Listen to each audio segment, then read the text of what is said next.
Welcome to the Aerospace Advantage podcast. I'm your host, John Slick Baum. Here on the Aerospace Advantage, we speak with leaders in the DoD, industry, and other subject matter experts to explore the intersection of strategy, operational concepts, technology, and policy when it comes to air and space power. So if you like learning about aerospace power, you are in the right place. To our regular listeners, welcome back. And if it's your first time here, thank you so much for joining us. As a reminder, if you like what you're hearing today, do us a favor and follow our show. Please give us a like and leave a comment so that we can keep charting the trajectories that matter to you most. Today, we are excited to talk about space electronic warfare. It is a game changer impacting missions on orbit and back here on Earth. Current space operations rely on cyber and the electromagnetic spectrum to pass vital information to and from satellites. This is true for all military space operations today. Space professionals regularly talk about the three elements of space operation as ground, satellite, and link. This includes communications, precise navigation and timing signals, what we call PNT, from GPS, downlink of intelligence and missile warning data, basically everything that we use. The United States and potential adversaries have developed electromagnetic warfare means to deny transmitting data in this key link. We're seeing Russia employ these types of weapons in their invasion of Ukraine.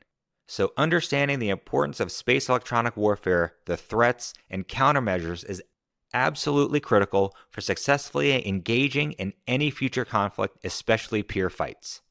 Electronic warfare isn't new. It dates back to World War II's Battle of Britain and the U.S. Allied bombing raids over Europe. The Allied radar countermeasure operators used the codename Ravens to employ receivers and transmitters to monitor and jam threat frequencies.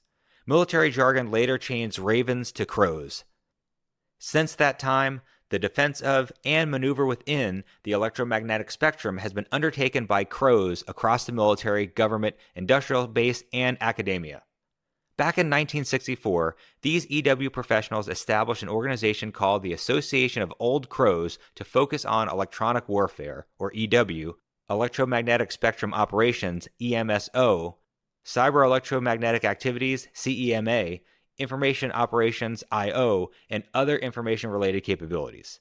They're the gold standard when it comes to all things EW, so when the old crows recognize Guardians, it's a big deal. And that's exactly what happened at the end of 2023 during their annual awards. We are here to chat with some of those distinguished awardees. I am excited to introduce Colonel Christopher Trigger Fernengel. He received the Joseph W. Kearney Pioneer Award. So Trigger, congratulations and welcome to the Aerospace Advantage. Thanks, Slick. It's a pleasure to be here with you. Well, we are thrilled to have you, and we're also very excited to introduce Lieutenant Colonel Gene Shocker Adams. He's the commander of the 527th Space Aggressor Squadron. That's right, Space Aggressor Squadron. Really amazing unit. And the 527th won the Outstanding Unit Award. So Shocker, congratulations and welcome. Hey, thanks, Slick. Thanks for having me today. Well, and finally, no stranger to the Aerospace Advantage, we have our very own Charles Galbreath, our space expert here at Mitchell. So Charles, welcome back.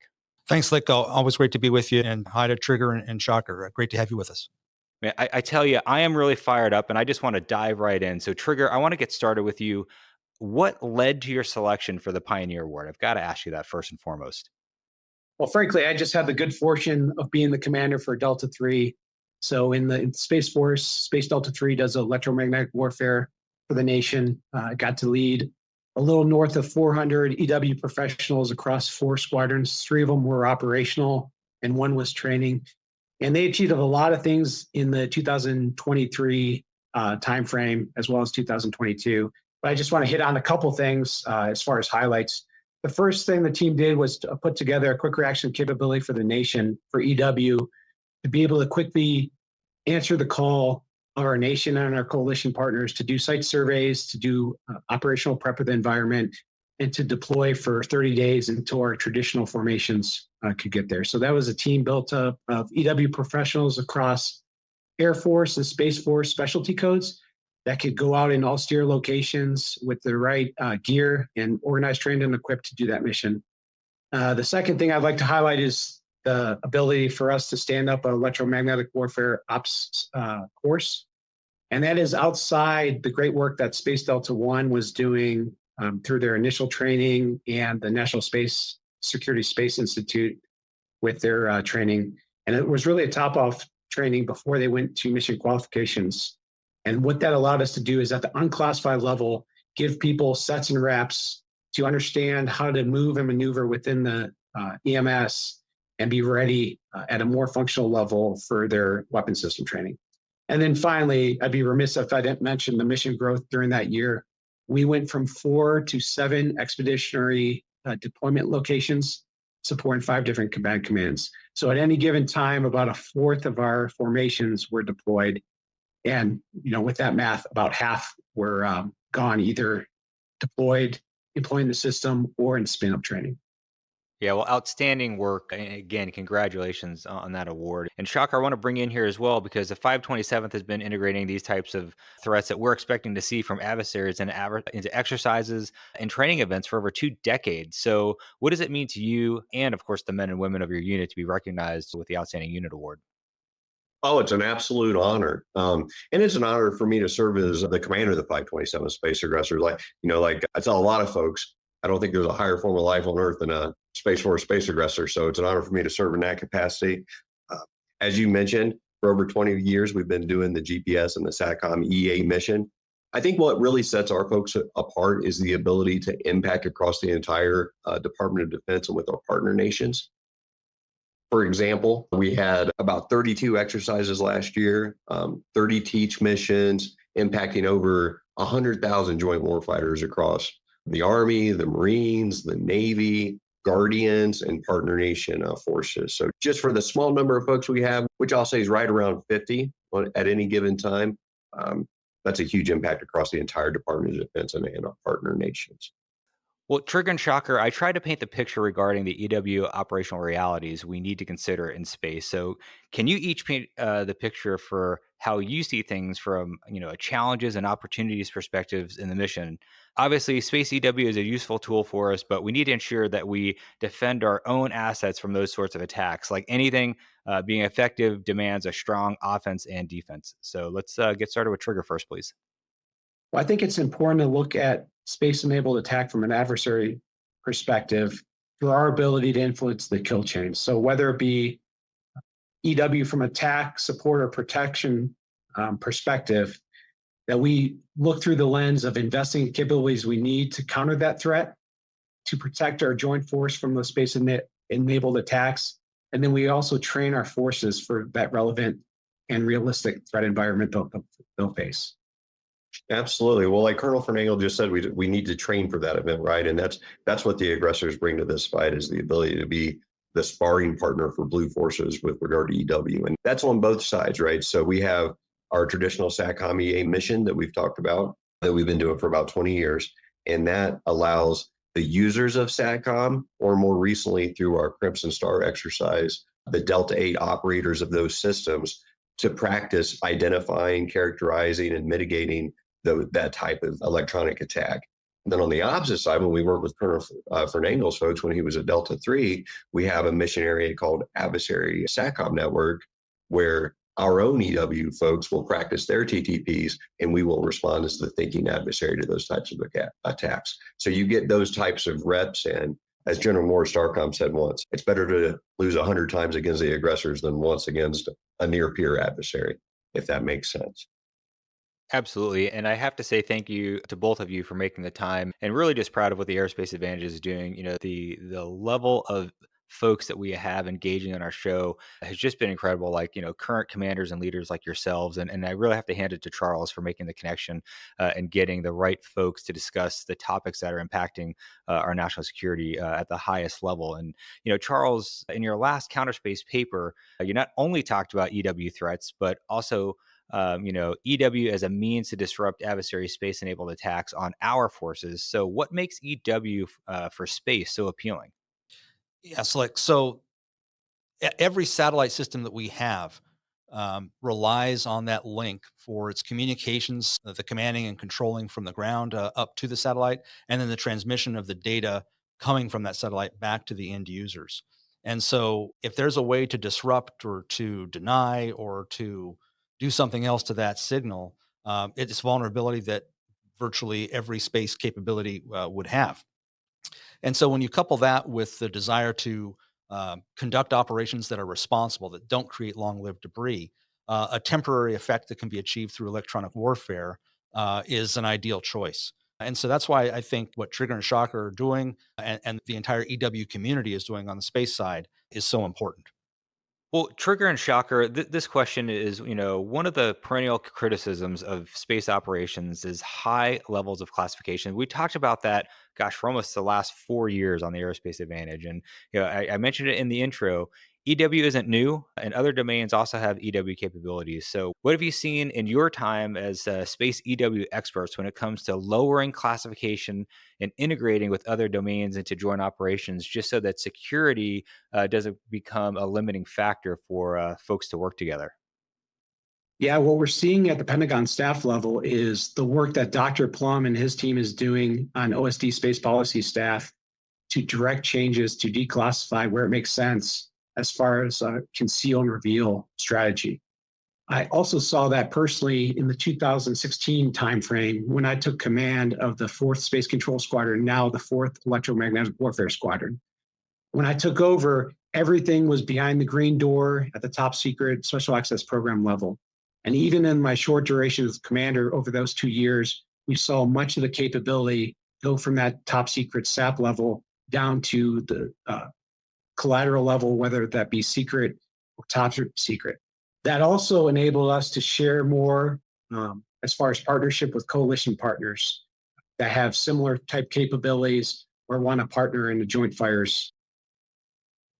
From an approvals process perspective, we've seen positive movement in the delegation of counterspace approval activity packages that were formerly signed off at the SecDef level, now delegated down to the O6 level in most cases. As Colonel Fernengel alluded to, I've also seen an increase in partner nation participation in a lot of our events. For example, we recently conducted an exercise called Heavy Rain, where we taught UK and Australian forces, as well as we had French participants in that event as well.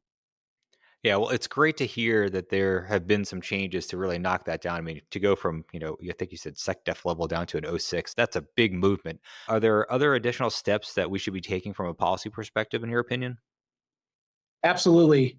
I would say that it's important for us not to take our foot off the pedal as it relates to policy concerns and considerations as we bring on more coalition partners and allies, so we can build a more holistic capability and capacity across the EW enterprise.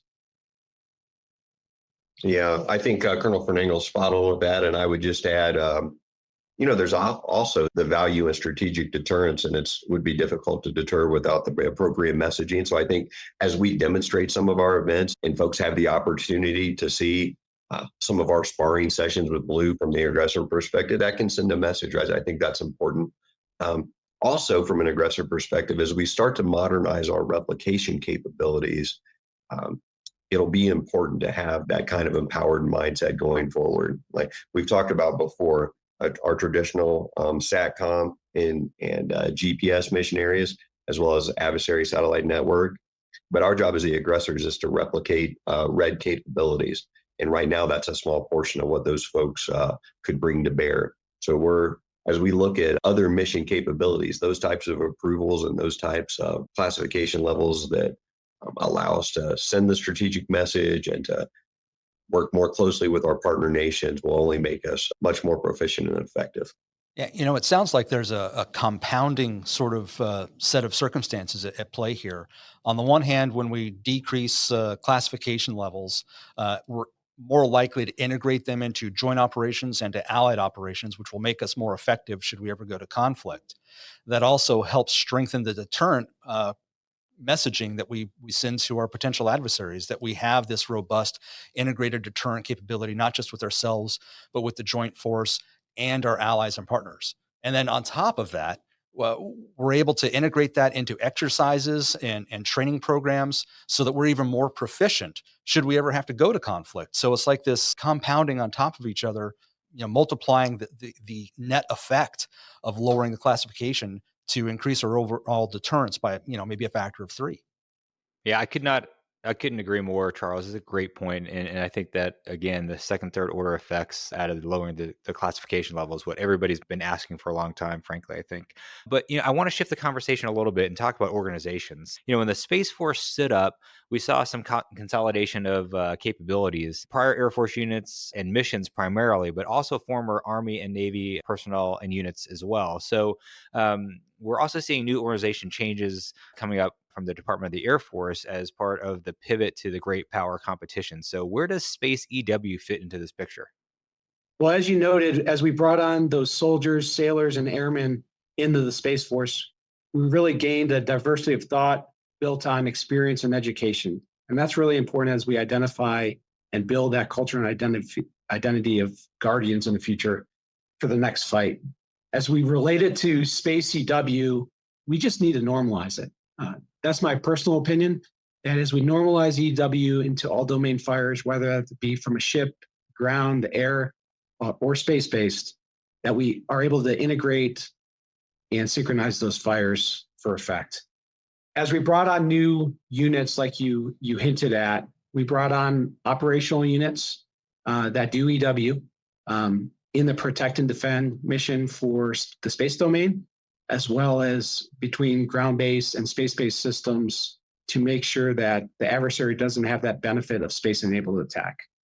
Also importantly, we brought on quite a few operational intelligence and cyberspace capabilities.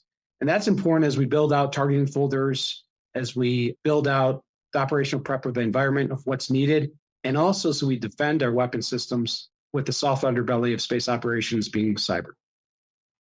Well, yeah, it is really massively interesting. At the end of the day, it's all about delivering the right effect or preventing the adversary from achieving their desired effect. So, in your experiences, what lessons have you learned about integrating space EW effects into joint operations? Yeah, so this is Shocker. Like I mentioned, at the aggressors, we support just a plethora of different exercises across the Department of Defense. So, and we also are made up, I don't know if you know this, of folks from different services that are actually in our squadron, which I think is unique at the squadron level, right? So we have a Marine detachment of 5 Marines in our squadron. We have 4 active duty Navy personnel, as well as 12 contractors supporting the Comp2X, the pre-deployment certifications for carrier strike groups. And then we still have some remaining airmen left in the squadron. So we have a pretty joint feel in our squadron. And what we see when we go out and conduct operations is folks that we have to meet where we're at, where they're barely spectrally aware, identifying and characterizing the interference as hostile versus basically blue force unintentional EMI fraternization is a first step. And then how you report and mitigate that is another step. Or if we talk to folks like Colonel Fernengel's former troops in Delta 3, it's much more of a crosstalk, and we learn, I would say, just as much from them as they learn from us. It's very mutually beneficial. I don't know if that completely answers your question, but we just see a pretty wide difference in need and how competent folks are. And then we want to meet them where they're at and get them up to very proficient. Yeah, I think it's also important to note that while space is unique, it's not special. So space electromagnetic attack is no different in a lot of ways than any other forms across the different terrains and different domains of electromagnetic attack. And there's certainly elements across joint forces that are responsible for integrating and synchronizing operations. If you look at the different MSO cells within the command commands, the 11 different command commands, kind of under the auspices of executing alignment under the STRATCOM lead, but also most command commands of the 11 have joint fires elements. And so they're responsible for working with the joint targeting team, the operational units, and building targeting folders responsible for executing fires. And that could be on the attack or the support side. But there are those professionals that are integrated in across different echelons of command commands that are doing that alignment, integration, and synchronization. Yeah, if I could just add to that as well, that's one effort that we're making in the 527th is to take some of these exercises, like I mentioned Comp2X, right? red flag, RECOC that's focused on the UAVs. There's a number of single service focused exercises that we support. And we think that anytime we can bring guardians into those events and break down those stovepipes and open up communication between those joint force warfighter partners, we think that's value added. So a small vignette of that might be, let's say that our aggressors are performing SATCOM EA on a carrier strike group that's about to deploy. Well, there's no reason that folks from Delta 3 couldn't geolocate where we're at and get some practice in doing that. And folks from Delta 8 couldn't try to mitigate that EMI, right? So we just need to I think we need to be more deliberate about finding those opportunities to bring more of these partners together in practice before we have to do it in the real world. Yeah, that makes a ton of sense. And we're really pressing forward with far more disaggregated space capabilities with things like small sat constellations. And this obviously has a lot of benefits from a resilience perspective, but it's also involved a far more networked force. So that presents the risk tied to comms disruption. So how are you looking at defending against these threats? Well, as you noted, the joint forces reliant on that satellite communication ability. And it's really important to look at that from a vulnerability standpoint. And really, there's three forms of that. You've got the spacecraft or the satellite providing that satellite communication. You have the link and you have the ground station. And if you don't have protection of all three of those elements, the whole structure is at risk. And so as we look at disaggregation, whether it be a proliferated LEO or having relay satellites in GEO or having enhanced by quantum computing encryption, you got to look at all those elements. We saw in the Ukrainian-Russian conflict that Russians came out publicly and said that whether it be a commercial or military satellite, if it's supporting Ukrainian operations, it's a valid military. That's the first step that I've actually witnessed where sovereign government has said that a commercial target is valid. So as we know that information and what our facing threats and competitors are looking at, it's more and more important that we design these redundant and these resilient comm architectures that enable the joint force to fight through that disruption. Absolutely. And I know on the aggressor side, to try to prepare our blue forces to do that, we've talked a little bit already about our SATCOM EA and our adversary SATCOM network approaches to training our blue forces. Recently, within the last few years, we also had our cyber aggressors have stood up that provide a different, I think, modality to protecting those links. And I will take a second to brag on those folks because we started talking about the AOC Unit of the Year award, which we're excited about. Those folks were the Space Force Cyber Unit of the Year as well, the cyber aggressors in the 527th. And then we also just found out that we won the Vern Orr Award, which talks about pretty sparsely resourced units having a huge impact across the DoD. So between our EW aggressors and our cyber aggressors, I think we're poised very nicely to prepare blue forces for the threat that you mentioned. Well, absolutely. It definitely sounds like it. You guys are really crushing it and doing great work. I have to ask you this. Now, the Army recently announced that they established their own space EW capabilities to push down operational and maneuvering forces. So does that complicate planning of integrated effects? Hey, Slick. So let me jump in on this one. And I'm interested to hear what Shocker and Trigger have to say about this as well. But it really struck me as odd. As we mentioned, we just transferred a whole bunch of units, including Space EW units from the Army and the Navy and others into the Space Force. And so to have the Army turn right around and say, well, you know what, we're going to recreate something, that strikes me as odd.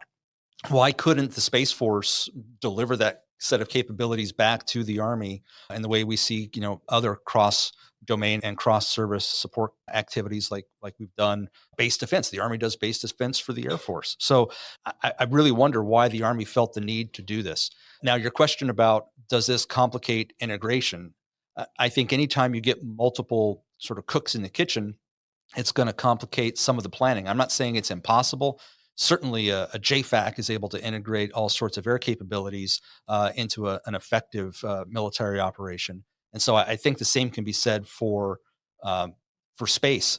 And it's really going to be crucial because if you achieve an EW effect in space, you don't know if it's going to be just localized or if there's going to be users around the world that could be affected by this. And so having that level of coordination at U.S. Space Command, I think, is going to be really critical. But again, I'm really interested to hear what Shocker and Trigger have to say. Well, it certainly complicates the coordination. So there's a couple other things going on in the background. My understanding is the Army is trending away from the functional area 40s, F-840s, to an actual branch of space operations experts.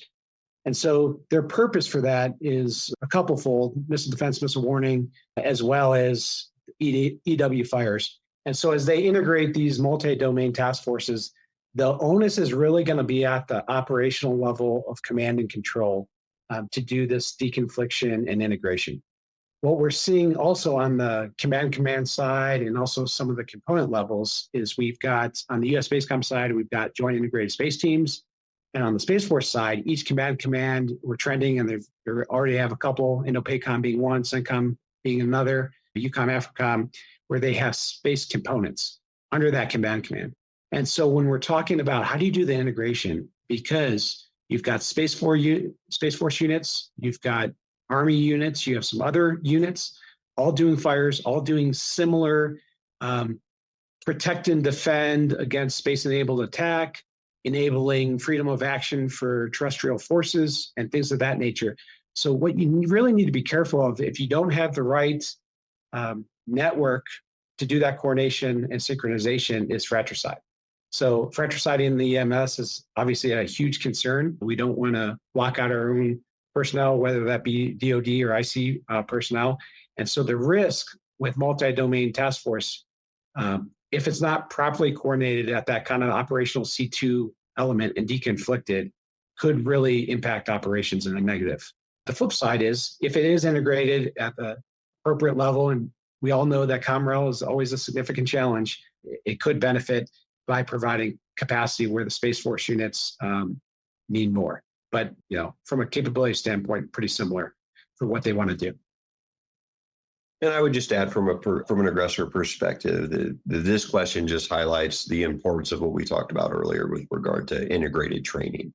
So one of the ways I think we as aggressors can help to mitigate some of the confusion that has been discussed is through every opportunity that we have to bring those joint force partners together as we practice these effects is better, more reps and sets for them to be used to working together. I think it was Charles who mentioned, kind of the precedence in air, right? We know that if we look in for like close air support, for example, it was not uncommon for the Army or the Marine Corps to retain some CAS capability, but we have to be very deliberate then about that integration. I think one of the ways as aggressors we can help do that is just, again, those reps and sets to get those folks practice working together and deconflict.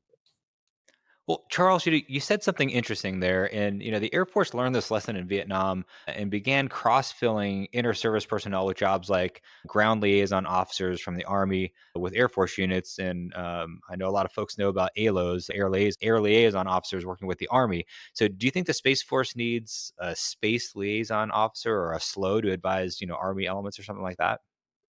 It's interesting to hear Shocker and Trigger talk about this. It sounds like there is already some level of expertise there, but understanding that deconfliction and making sure that those units that might be mobile, that require comm support or jamming, making sure that they know what tools are available to them, and they're not necessarily on their back, but they might be via a radio for some guy over the hill that comes and wears a Guardian uniform. Having them understand that up front, and as Shocker said, get those reps and sets in training and exercising, that is the first step. If at some point the complications get too great in the level of integration, maybe a space liaison officer to an Army unit is appropriate. But I've just scratched my head when we're standing up a new service to focus on space, when the other services begin to reestablish their own space capabilities. I mean, we all know that the Army has more aircraft than the Air Force and more ships or boats than the Navy. So the decisions that were made back in 1947 out of parochialism, do we have to repeat that? Let's have our integrated capability be within the Space Force, but that's just my soapbox. Well, in addition to the Army, the F-840s, those functional area 40s that I mentioned within the Army formations, the Marine Corps and the Navy are also establishing space professionals. I think the MSOs, the maritime space officers within the Navy, have somewhere around 80. The Marines building their formation upwards of about 40 people that are, space savvy, joint enabled. But I think what you're leading to as far as a liaison officer can really be done at the Space Force element level. And what I mean by that is I'll just give an example from Space Delta 3 that's focused on EW. As far as SPA 4 Gen, so the Space Force presentation of forces to command commands, you have a combat squadron and you've got operators, you've got intel, you've got cyber. One of those elements is a mission planning cell. And so if a specific command, or more likely at an operational level, so the KOC or the TOC or the JOC level, if you needed that capability to do the integration across all your space capabilities and capacity within the command, there is that lever to press to get that mission planning cell with the right expertise to do the integration and synchronization of joint fires with the knowledge specifically of Space Force capability to protect and defend and to enable movement and maneuver, while also understanding the deconfliction process so we make sure we don't frat each other out and have effective mission is there. I mean, it's built into the SPA 4 Gen cycle. And so before we try to recreate too many processes, maybe we should let that process evolve and mature a little bit. Again, get some sets and reps enough. Well, yeah, I do want to ask that, and you started to mention it, but, deconfliction with EW in a traditional sense comes with a lot of planning. So is this different in space? And, because I'm imagining that some EW efforts that, maybe we're using in the air domain or on the ground could bleed over to assets that might affect you, and you need to plan for that as well. Yeah, and I think a lot of that is accomplished through existing processes, whether that be through a spectrum manager or the J6 in a different command or component level, through the IC as you get your approvals and things like that for an intel gain loss as far as deconfliction. It is going to get more challenging as more capacity gets brought on board and more fruitful targets become available if we went into conflict. But that doesn't withstand the process that exists that could hopefully, and through exercises and rehearsals, could be able to scale up to account for that. Yeah, this is Shocker. I would say also there's opportunities. I think those capabilities, both in the space and air domain, are complementary. And I would almost even bring ISR into the discussion a little bit and say, if we're properly integrating, we're planning properly, we could have EW effects that optimize ISR collection. So that those kinds of things thinking through before a campaign, or certainly we do that on the red side amongst the different aggressor units to try to optimize those kinds of things. So there's a lot of opportunity there, a lot of goodness. So where do you expect space EW to evolve over the coming decade? And what part of that is tied to technology and what is tied to the art of enhanced ConOps? All right, I see several measures as far as we evolve the EW enterprise. The first one, because of solid investments by the Space Force, we're going to see those dividends on EW capabilities as well as capacity going into the future to counter the ability for our adversaries to do that space-enabled attack. Also, we've largely, as a Space Force, and I would say as a U.S. nation, really been focused on kind of if you use a Navy comparison, the brown water Navy, the littorals. And what I mean by that is we've really been focused at geosynchronous looking inward. And where I see an involvement is as the space enterprise evolves to cislunar and beyond, there is going to be a requirement to do EW, whether it be attack, support, or protection on our spacecraft, whether that be manned or unmanned in those cislunar missions. So the big evolution I see in the enterprise is seeing those dividends in the Space Force investments as far as capability and capacity, and us naturally moving towards a Navy blue water model with cislunar and beyond.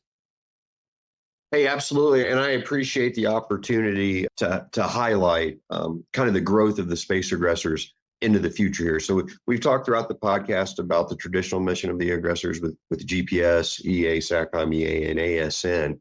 But again, we're charged with replicating our near peer adversary threats. And that's one thing that we are really deliberate about right now is modernizing our replication capability so we can be that realistic sparring partner um, for blue forces. So our job in the aggressors is to know, teach, and replicate the threat. That's all rooted in intelligence and an assessment of what the adversary capabilities are. And then our job is to try to mirror that as much as possible. Sometimes that's specific systems, but more often than not, it's the effects of those systems. So in addition to our traditional mission areas, we've talked about growth with cyber aggressors.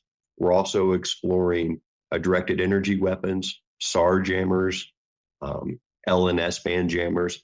So some types of threats that up to this point, we've traditionally just taught and given academics on, but we haven't been able to replicate live. So we're really exploring those capabilities as well as from a modeling and sim perspective, a digital threat environment so that we can replicate, let's say, systems that have irreversible effects or systems that we may have because of policy difficulty doing over a live environment, if that makes sense. Yeah, shocker. That's great to hear that you're trying to keep up with the adversary and replicating their threat capabilities. But, just from my assessment of how adversaries are moving out so quickly on their own threat capabilities, that can't be an easy job for you. So my hat's off to you and your entire team for moving out on that. And I was really glad to hear from Trigger's perspective, the growth in capability and capacity over time. And yeah, as cislunar is one of those things that I see us merging out into in the near future, of course. And how we protect those signals is going to be critical. One thing I think is an area that a big question mark for me is as we move to laser comms, are there ways that adversaries could try to interfere with those and how do we replicate that? Or are there other means of communications between the ground and satellites that we need to be monitoring to ensure that they're protected? And then, of course, from the aggressor's perspective, just trying to keep up with that threat, like I talked about earlier, is a daunting challenge. So a lot to happen in the future with regard to space EW and protection of our capabilities against the growing threats. Thank you both. Well, gentlemen, it's clear that space is an active warfighting domain. And again, it isn't anything that we wanted, but our adversaries voted. So here we are. We're grateful to have guardians like you both innovating and expanding our offensive and defensive capabilities in space to protect our global interests. So thank you so much for being here today. Well, thanks, Slick, for the invitation. Join you for a few minutes today. Again, Charles, good talking to you. And it's always good to join my buddy, Shocker, as we talk about this important enterprise. Thank you for the invitation today. Charles, it was great to talk to you today, and to Colonel Fernengel. It's always a pleasure to get together and have the opportunity to talk about our mission and our folks. And yeah, to get the word out to the general public. I still run into folks who say things like, "Oh, the Space Force, is that actually a real thing?" So having these kind of public facing forums that give us an opportunity to talk about the tremendous impact that our folks are having on the joint force is an opportunity that we have to see. So I thank you very much again for the invitation today. Yeah, absolutely. And again, thank you both and all of your team members for what you continue to do day in and day out. And Slick, it's always great to chat with you. So look forward to the next one. With that, I'd like to extend a big thank you to our guests for joining in today's discussion. I'd also like to extend a big thank you to our listeners for your continued support and for tuning in to today's show. If you like what you've heard today, don't forget to hit that like button and follow or subscribe to the Aerospace Advantage. You can also leave a comment to let us know what you think about our show or areas you think we should explore further. As always, you can join in on the conversation by following the Mitchell Institute on Twitter, Instagram, Facebook, or LinkedIn, and you can always find us at mitchellaerospacepower.org. Thanks again for joining us, and we'll see you next time. Stay safe and check 6.